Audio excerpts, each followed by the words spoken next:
The Nike Tempo Next Percent versus the Puma Fast R Nitro Elite. Which one of these Frankenstein shoes is the more innovative product on the market? Let's compare and contrast and just discuss our thoughts.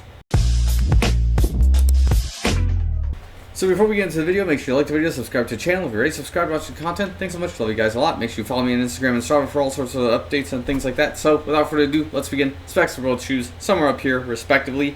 And the reason we're doing this comparison is mostly because when I first saw this shoe, this was the first thing I thought about in terms of like Frankenstein-like inventions and ambitious directions for respective brand shoes to sort of follow in an attempt to find some speed, some endurance in product and endurance in athlete.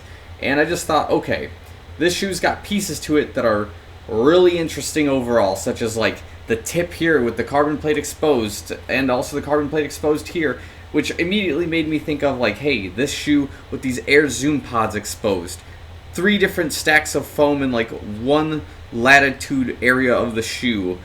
This is just kind of things I've looked at with both of these and was just thinking in terms of their innovations, which one ended up being like the better innovative product and like speed and all that, and we'll get into some of these obvious things. So yeah, specs for both shoes, like I said, they're up here somewhere, but let's start right away with the Tempo Next Percent, right?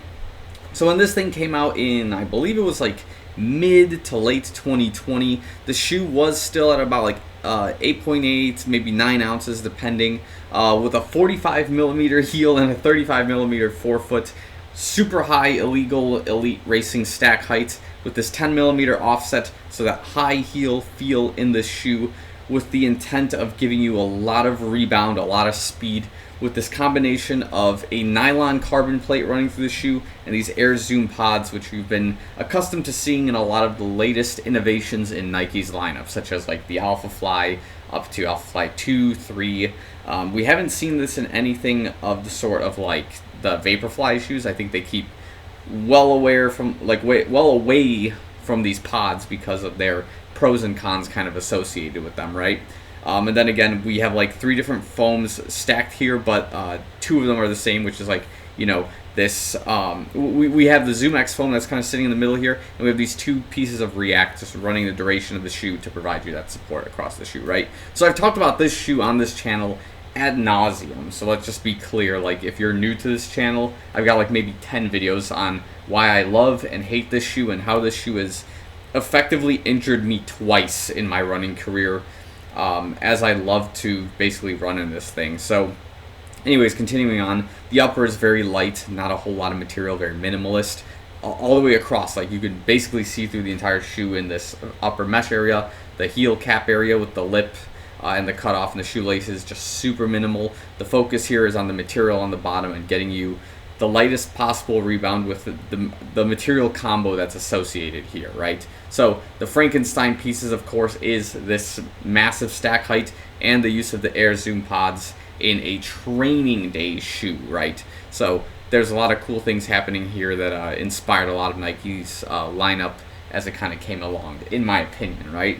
So that's one thing, of course, there. And now we have the Fast R Nitro Elite, which this thing runs just slightly heavier than Tempo Next Percent, right? This thing runs at like 9.1, 9.2 ounces, giving it like 265 grams on average.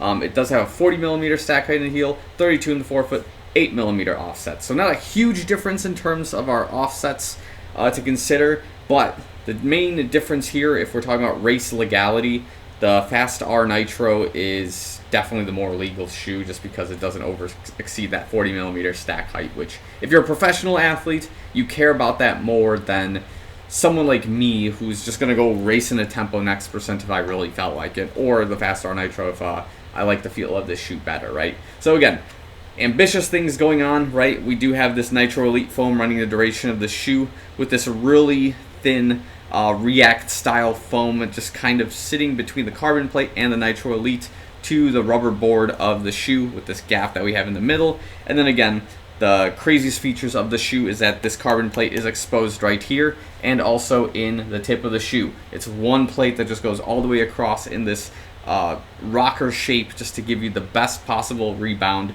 of a I'd say neutral to pretty decent run form as you kind of get into it. And then again, same thing in the heel. You have that soft heel in case you have more of a heel landing and that kind of roll into the shoe.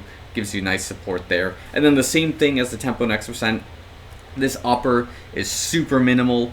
It's almost identical in terms of how minimal it is. Like this Ultra Weave is almost as translucent as the Tempo Next Percent's upper. And the lip areas of the shoe are almost identical too. It's just like soft textile material with like barely any heel support, minus like this heel cap right here on the Fast R, where in here it's just kind of like a tougher material reinforcing the textile in this sort of pattern here. So less materials kind of working in this area versus the faster Nitro Elite, right?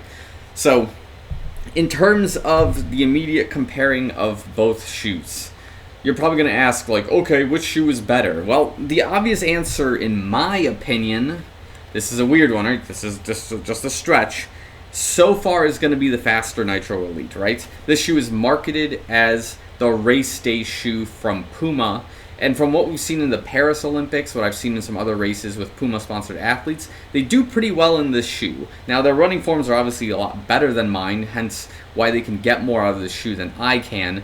And plus, the shoe is like, it's a race day shoe, so why would you have an everyday speed trainer / everyday racer shoe be your stable, like, race day product when this is the shoe that's being marketed as the race day product and it sticks out above the rest, at least compared to like the Tempo Next Percent, right? It's just a smidgen heavier, has a little bit better, I guess, rocker design comparatively to the Tempo Next Percent, and obviously, in my opinion, I expect this shoe to last way longer than the Tempo Next Percent because of these Air Zoom pods, right? Like, this is an extremely ambitious design in the Tempo Next Percent, but for some reason, it just does not work in this shoe, whether it's the stack height of the shoe with your foot being angled more like a high heel and you're just drilling into the pods and you have a higher potential to pop them, and because of the 10mm offset, your foot is off to the side a little more and you're going to pop this external pod quicker than, you know, the internal one, which I've done in this particular pair. The Air Zoom pods will just cause an issue for this shoe in the long run. And like I mentioned, professional athletes, if you had to give them both of these shoes, they would immediately just by default go with the Nitro because it's the legal race day shoe.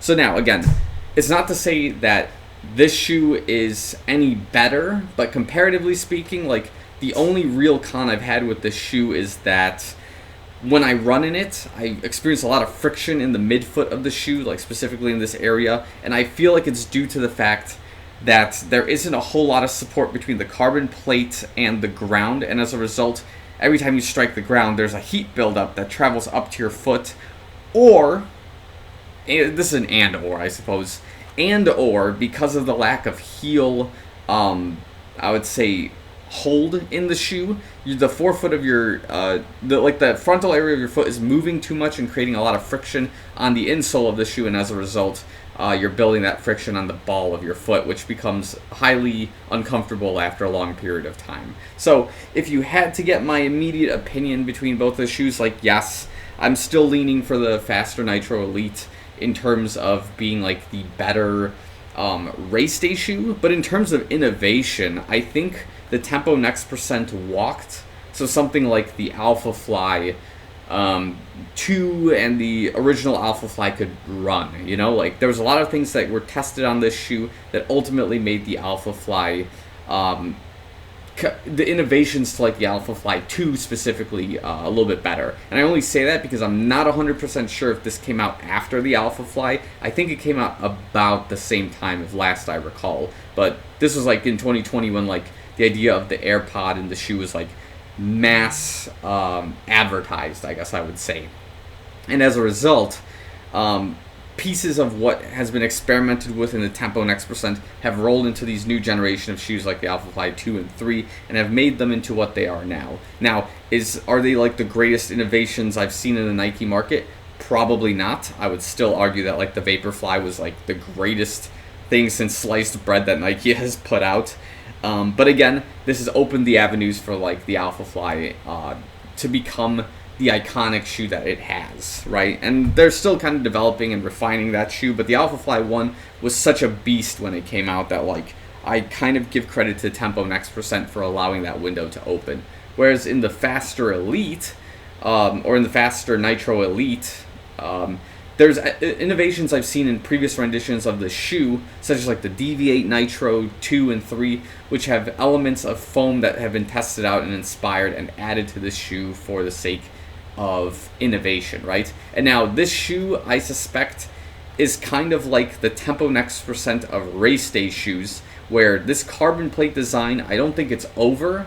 I think what's going to happen is Puma's going to take some of the criticisms it's experienced with the shoe and this friction build, maybe reinforce the heel a little bit more, maybe try to create some sort of more reinforcement on the upper in general, and then maybe move the plate up a little bit on the shoe to create more of that like responsive foam on the bottom of the shoe in order to reduce that friction that hits the ground. So I think the potential for this thing to be a massive success is there. I just don't think it's here with this particular lineup of shoe, at least from my current running form and just my overall experience with it. So kind of gets us to this end of the point of the video. Like, if you have a better experience with the Faster Nitro Elite or the Tempo Next Percent that I had, or like a worse experience, just let me know in the comments below. But again, in terms of Frankenstein designs, I like to compare these two just to be the freaks of their respective generations of like late 2020 to like mid 2024 in this case, the 4-year difference, and like how ambitious designs for the shoes kind of walk at first, so a higher level competitor or higher level like brother of the shoe can run, as you can probably guess. So I will leave this here. Again, thanks for watching this interesting comparison, or what I thought was an interesting comparison in terms of shoes. So I'll leave it here. Thanks again, and I will see you in the next one.